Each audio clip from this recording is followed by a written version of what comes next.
안녕하세요. 터키 모발 이식에 대해 설명드리는 터키 아는 사람입니다. 오늘은 지금까지 모발 이식에 대해서 자주 설명을 드렸는데 이번엔 터키 수염 이식에 대해서 설명을 들어보고자 해요. 파트는 세 가지 같아요. 터키에서 수염 이식을 받기 전에 무엇을 생각해 봐야 될지, 그 다음에 터키 수염 이식 전후에 무엇을 주의하고 생각을 해봐야 될지에 대해서 설명을 들어볼게요. 자, 수염 이식은 사실 비절개 모발 이식이랑 원리는 똑같죠? 건강한 뒷머리에 있는 이 모낭들을 추출을 해서 수염 부위에다가 심는 거죠. 근데 수염 이식 같은 경우는 사실 모발 이식에 비해서 난이도가 그렇게 차이가 나는 건 아니에요. 근데 생각해 볼 점이 하나 있죠.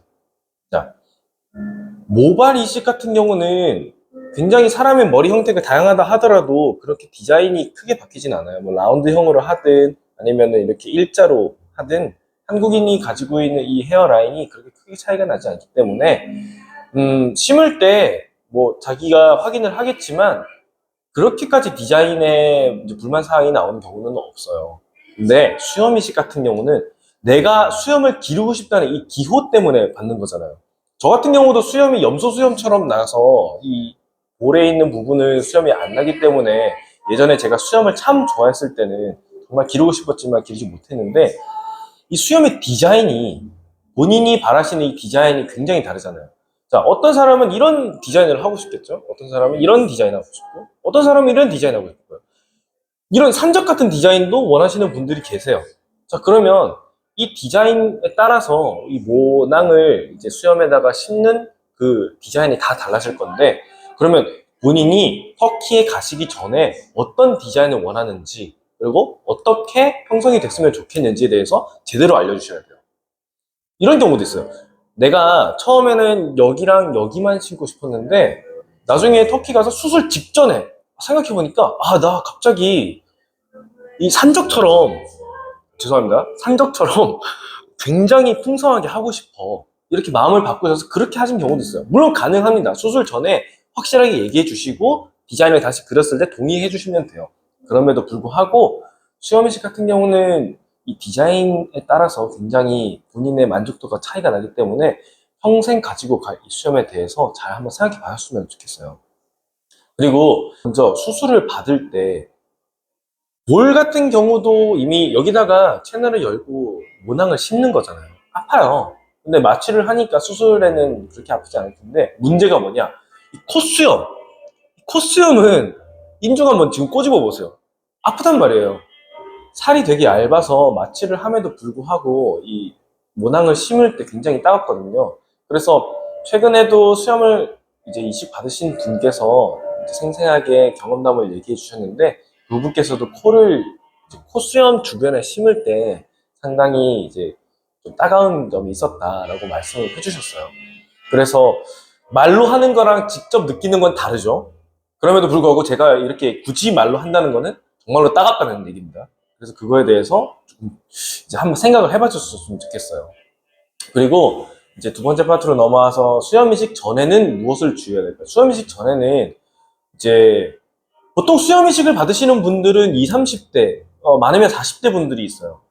이제 50대 분부터는 이제 수염 이식을 굳이 원하시는 경우는 없는데, 수염 이식을 함에 있어서 만약에 본인이 지덩을 갖고 있는데 예전에 심혈관계 질환이 있어서 내가 아스피린을 복용해야 되거나 아니면 이제 혈액 응고를 막는 어떤 영양제를 먹어야 되는 경우가 있다면은 수염 이식이 가장 빠르고 확실하게 이제 생착이 되기 위해서는 처음에 피딱지가 잘 형성이 돼야 되는데 수염 이식 받고 난 이후에 피가 멎지 않으면은 감염의 위험도 있고 생착이 잘 되기까지 시간이 오래 걸리기 때문에 아무래도 제 생각에는 수술 받기 전에 비타민 E 혹은 아스피린 혹은 뭐 마늘을 내가 자주 먹어 아니 먹어야 돼 이런 경우가 있으면 확실하게 얘기해 주시고 이제 중단해야 되는 시점을 알려드리니까 피가 잘 멎을 수 있도록 주의해 주셨으면 좋겠어요.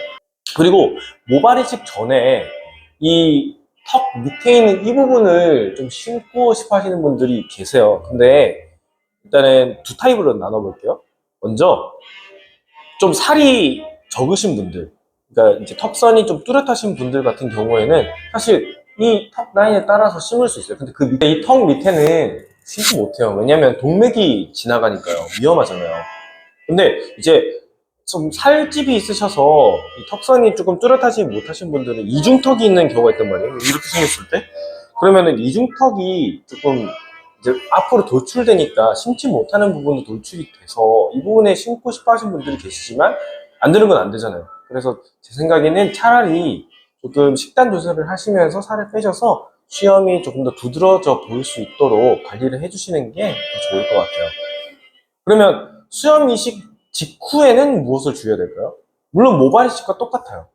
접촉하지 마시고 그 다음에 세척하실 때 정말 이제 샴푸하는 것처럼 세척할 때도 정말 주의해 주시고.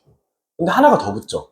모발 이식도 가만 놔두고 잘 먹고 잘 자면 생착이 잘 될 텐데 수염 이식은 내가 수염을 심고 난 이후에 계속 밥을 먹든 말을 하든 입을 움직이잖아요. 특히 외국인이 제일 불리한 게 뭐냐면 한국 같은 경우는 한국말이 그렇게 입을 크게 벌리지는 않는데 외국어 같은 경우는 특히 영어 같은 경우는 입을 크게 사용해서 말을 하는 경우가 많잖아요. 근데 한국어도 충분히 이제 입을 움직이기 때문에 말할 때도 정말 조심해야 돼요. 특히 이제 수염 이식을 한 직후에는 밥 먹을 때도 입 열 때 정말 조심하셔야 돼요. 이거 말로 하는 것보다 생각보다 쉽지 않습니다. 지금 저도 말을 하면서 지금 턱을 움직이고 있잖아요. 턱을 움직이면서 모낭이 탈락하시는 분들이 종종 계세요. 그래서 두 번, 세 번 이제 강조해서 말씀을 드리는 거예요. 입 주변 근육을 움직이는 거에 대해서 정말 좀 주의해 주셨으면 좋겠다. 그리고 밥 먹을 때도 주의하시고. 그 다음에 잠잘 때 머리 이제 모발 이식을 받은 이후에도 잠결에 머리 이렇게 긁거나 아니면 이제 침대 위에서 이제 베개에서 이렇게 문지르다가 모낭이 탈락하신 분이 계신데 턱 같은 경우는 내가 단잠에 빠지면은 모르잖아요. 근데 내가 모르게 하고 긁는단 말이에요. 긁으면 모낭이 탈락하잖아요. 조심해야죠. 그래서 이제 수술의 난이도라기보다는 관리의 난이도가 상당히 높다라는 게 좀 주요 문제예요. 그래서 수염 이식을 생각하시면은 뭐 터키에서는 모낭을 굳이 이제 수를 따져가면서 심지는 않기 때문에 본인이 원하시는 디자인이 있다면 원하시는 대로 다 심을 수는 있는데 심지 못하는 부위도 있고 본인의 디자인을 본인이 어떻게 해야지 최대한 만족할 수 있을지에 대해서 잘 고려해 줬으면 좋겠습니다. 네, 오늘은 여기까지 해볼게요. 감사합니다.